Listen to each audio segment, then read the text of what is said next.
ಬಿಜೆಪಿಯಲ್ಲಿ Vijayendra powerful power show. Strongest Vijayendra ಮುಂದೆ rebels full down ಆಗಿದ್ದಾರೆ.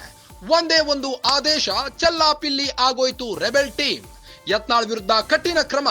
ರೆಬೆಲ್ ಸ್ಥಿತಿ ಅಯ್ಯೋ ರಾಮ. ಯತ್ನಾಳ್ ಟೀಮ್ ನಲ್ಲಿ ಗುರುತಿಸಿಕೊಂಡಿದ್ದವರೆಲ್ಲ ಗಪ್ ಚುಪ್ಪಾಗಿದ್ದಾರೆ. ಅಂದು ಅಬ್ಬರಿಸಿದ್ದವರ ಬಾಯಿಗೆಲ್ಲ ಇಂದು ಬಿತ್ತು ಬೀಗ.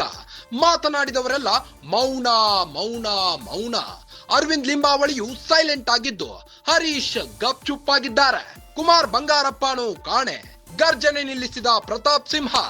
ಒಂದೇ ಕಲ್ಲಿನಲ್ಲಿ ವಿರೋಧಿಗಳನ್ನೆಲ್ಲ ಹೊಡೆದುರುಳಿಸಿದ ವಿಜಯೇಂದ್ರ ಮಾಸ್ಟರ್ ಸ್ಟ್ರೋಕ್ಗೆ ಬಂಡಾಯಗಾರರೆಲ್ಲ ಭಸ್ಮ. ಬಿಜೆಪಿಯಲ್ಲಿ ವಿಜಯೇಂದ್ರ ಪವರ್ಫುಲ್ ಅನ್ನೋದನ್ನ ಮತ್ತೆ ಸಾರಿದ್ದು. ಯತ್ನಾಳ್ ಉಚ್ಚಾಟನೆ ಈಗ ಯತ್ನಾಳ್ ಟೀಮ್ಗೆ ಸಿಡಿಲು ಬಡದಂತಾಗಿದೆ. ಸ್ಟ್ರಾಂಗೆಸ್ಟ್ ವಿಜಯೇಂದ್ರ ಮುಂದೆ ರೆಬೆಲ್ಸ್ ಫುಲ್ ಡೌನ್ ಆಗಿದ್ದಾರೆ. ಹೇಗಾದ್ರೂ ಮಾಡಿ ವಿಜಯೇಂದ್ರ ಅವರನ್ನ ರಾಜ್ಯಾಧ್ಯಕ್ಷ ಸ್ಥಾನದಿಂದ ಇಳಿಸಿಯೇ ತೀರ್ತೇನೆ ಅಂತ ಯತ್ನಾಳ್ ಅಂಡ್ ಟೀಮ್ ಪದೇ ಪದೇ ಬಹಿರಂಗವಾದ ಹೇಳಿಕೆಗಳನ್ನ ನೀಡ್ತಾನೆ ಬಂದಿತ್ತು. ಅದಾದ ಬಳಿಕ ದೆಹಲಿಗೆ ಹೈಕಮಾಂಡ್ ವರಿಷ್ಠರನ್ನ ಭೇಟಿ ನೀಡಿ ವಿಜಯೇಂದ್ರ ವಿರುದ್ಧ ರಿಪೋರ್ಟ್ ಗಳನ್ನ ಸಲ್ಲಿಸ್ತಾನೆ ಬಂದಿತ್ತು. ಆದ್ರೂ ಕೂಡ ಯತ್ನಾಳ್ ಅಂಡ್ ಟೀಮ್ಗೆ ಮೇಲುಗೈ ಸಾಧಿಸಲು ಆಗಿರ್ಲಿಲ್ಲ. ಬಿಜೆಪಿ ಹೈಕಮಾಂಡ್ ಸಂಪೂರ್ಣವಾಗಿ ವಿಜಯೇಂದ್ರ ಅವರನ್ನ ಬೆಂಬಲಿಸ್ತಾನೆ ಬಂದಿತ್ತು. ಇದೀಗ ಯತ್ನಾಳ್ ಉಚ್ಚಾಟನೆ ಯತ್ನಾಳ್ ಟೀಮ್ಗೆ ಬರ ಸಿಡಿಲು ಬಡದಂತಾಗಿದೆ.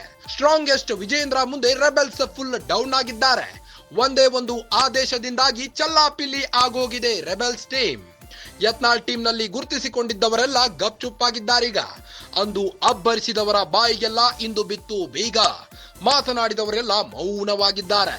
ಅರವಿಂದ್ ಲಿಂಬಾವಳಿಯು ಸೈಲೆಂಟ್ ಆಗಿದ್ದು ಹರೀಶ್ ಕೂಡ ಗಪ್ ಚುಪ್ಪಾಗಿದ್ದಾರೆ. ಕುಮಾರ್ ಬಂಗಾರಪ್ಪನು ಕಾಣೆ. ಗರ್ಜನೆ ನಿಲ್ಲಿಸಿದ ಪ್ರತಾಪ್ ಸಿಂಹ. ಒಂದೇ ಕಲ್ಲಿನಲ್ಲಿ ವಿರೋಧಿಗಳನ್ನೆಲ್ಲ ಬಾಯಿ ಮುಚ್ಚಿಸಿದ್ದಾರೆ ವಿಜಯೇಂದ್ರ ಅವರು. ವಿಜಯೇಂದ್ರ ಮಾಸ್ಟರ್ ಸ್ಟ್ರೋಕ್ಗೆ ಬಂಡಾಯಗಾರರೆಲ್ಲ ಭಸ್ಮರಾಗಿದ್ದಾರೆ.